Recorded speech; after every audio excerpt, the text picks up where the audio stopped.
Żjara fil-Gżira Maltija hija dejjem okkażjoni speċjali għalija għaliex niftakar fi żmien sabiħ li qattajt ngħix Malta fil-passat. Grazzi tal-ilqajtu lili u lid-Duka bidejkom miftuħa. Dan saħqitu r-Reġina Elisabetta II f'diskors qasir li għamlet waqt żjara f'Villa Biegi fejn ittellaw diversi eżibizzjonijiet kulturali. Diskors li fih qablet Malta ta' dari ma' dik preżenti. Since my first experience of Malta in 1949 as a young woman, I have seen this country evolve into a strong nation which plays an important role on the world stage. You have retained your unique character and powerful national identity. With each visit here, I am reminded why Malta was awarded the George Cross in 1942 by my father. Permezz ta' daqt instrumenti tradizzjonali bħaż-żaq u t-tamburin, il-kitarri jakkumpanjaw lana, iċ-ċombini ċaqċqu tal-bizzilla u r-rieħa tal-ikel u l-ħelu tipiku Malti, il-majjesta tagħha u d-Duka esperjenzaw l-aspetti folkloristiċi ta' pajjiżna.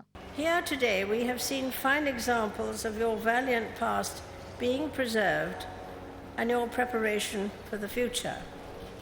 I have no doubt that Malta will continue to thrive with its cultural diversity and historical perspective, coupled with a modern outlook.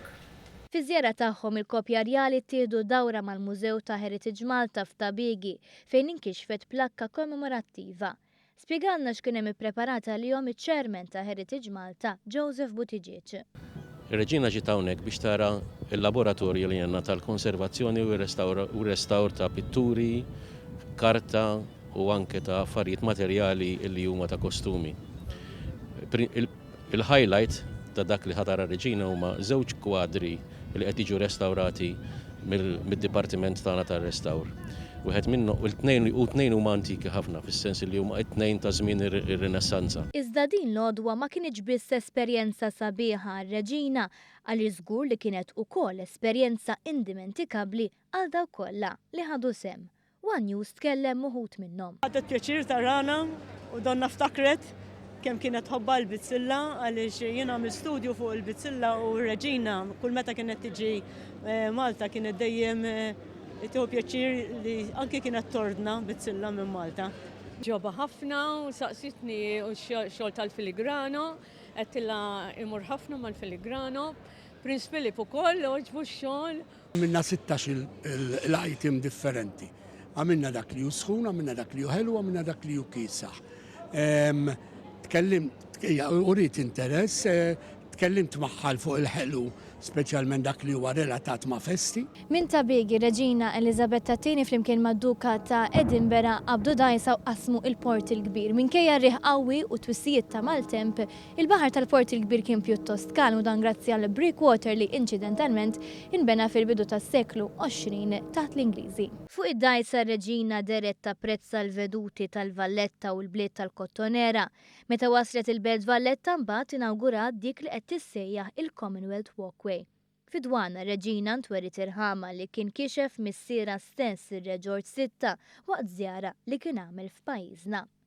U fl-aħħar impenn tagħha qabel ma rritornat fl-Ingilterra, ir-Reġina Elisabetta II żaret il-Korsa tal-Marsa fejn temmet is-sitt żjara statali f'pajjiżna. Ir-rabta bejn il-familja rjali u l-Korsa tal-Marsa tmur lura bosta snin. Propju f'dan is-sit nibtet il-passjoni tad-Duka ta' Edinburgh għall-isport tal-polo.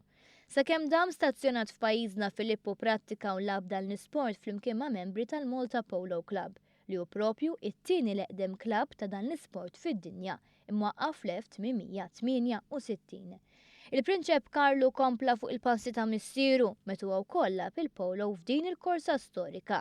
Għalkemm it-temp ħażin ħarbat xi ftit il-pjanijiet, fit-tmiem l-attività Reġina Elisabetta ppreżentat trofew tal-okkażjoni lill-membri tal-Malta Polo Club u tim famuż Ingliż Guards Polo Club.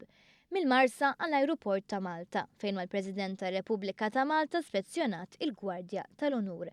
Biex imbagħad wara kważi 48 siegħa fil-pajjiż li saħansitra kien it-tieni dar tagħha xi snin telet it-taraġġ tal-ajruplan. Ajruplan li ħada lura r-Renju Unit f'dik li ħafna segwaċi tal-familja Rjali qed jiddeskrivu bħala l-aħħar żjara tagħha f'Malta.